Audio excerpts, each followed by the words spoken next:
I decided to have some fun with AI, and so I asked AI, or ChatGPT, and Google the same question: what should I expect in a $1,500 electric fat bike, like the one I have right here? This is the Kingbull all-terrain fat bike, and I'm curious to find out which search engine is going to give you a more accurate description of what you can expect for a bike that's $1,500. In my right hand, I have the list from AI, and then in this one, I have the results from Google. It didn't give me a nice 10 list like AI. Instead, it gave me what people ask section, and all those questions are based on written articles. So what I want to do is go through each of the responses from AI and Google and see which one matches up the best. The first one from AI. The frame should be sturdy and designed to accommodate fat tires.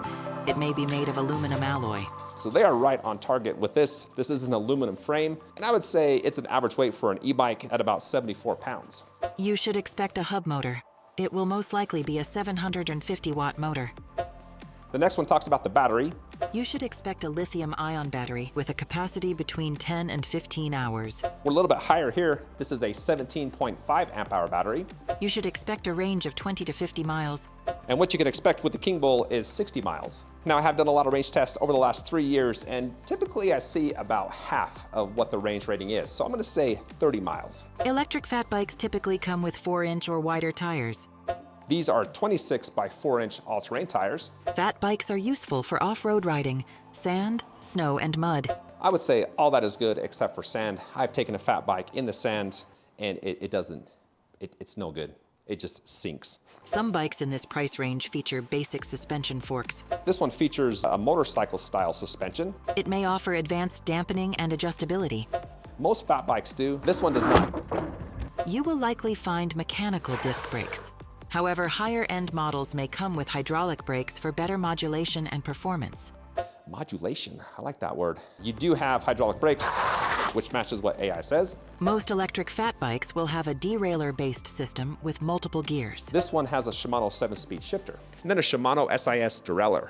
There will be a basic LED or LCD display, which we have. That is a backlit color LCD display. Oh, and a little bonus here. And a throttle will also be present. Which it is. I'm telling you, AI, it's pretty smart. I'm not gonna lie. Thank you, Michael. I agree, I am pretty smart. Electric fat bikes tend to be heavier than traditional bikes due to the motor and battery. Expect a weight range of 50 to 70 pounds, though lighter options may be available at higher price points. That is spot on.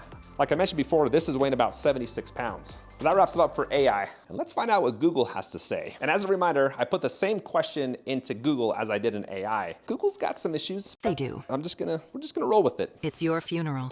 The first question talks about power and speed, which says it can get 18 to 22 miles per hour, which is true with a bike with a 500 watt motor. So it didn't really hone in on the 750 watt motor. Not really matching up so far.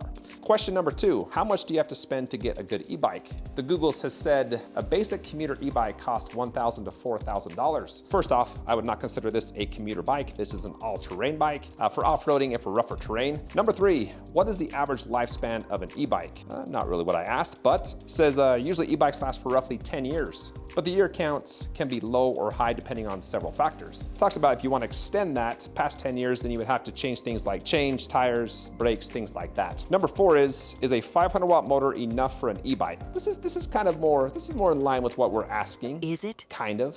And it says a 500 watt motor is one of the best options for people who want to use their bikes for their daily commutes or the occasional trek in the steep hill tracks and uneven grounds. Most experts and e-bike users believe that the answer is yes. 500 watts is enough power. I would say no. Well, duh. 500 watts is not enough power unless you like to go 20 miles per hour or slower. Most 500 watt motor bikes, that's about where you're topping out at. Number 5, why buy a fat tire e-bike? They say it's comfortable. Fat tires are made wider so you have better stability. Number 6, what to know about fat tire e-bikes? Okay, this question is the closest answer to what our question was. It says fat bikes are designed as an adventure bike, capable of taking on extremes of sand, no, mud and snow, kind of, and rough terrain. Number 7, are fat e-bikes good for commuting? The biggest take home here, fat tire bikes with electric bikes can be advantageous. Due to their bigger tires and higher ground clearance, they provide stability and better control. I thought that was a decent answer. Okay, I like this question. What is the best use of a fat tire bike?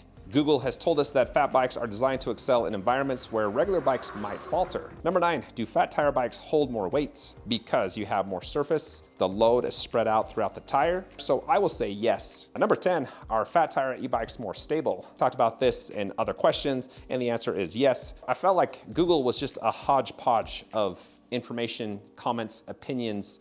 It really didn't answer our question of what can you expect in a $1,500 electric fat bike. However, AI kicked butt. Like, I thought it did a very well job of giving us a real expectation of what you can expect just based on this model. There's a few things that I want to talk about that were not mentioned.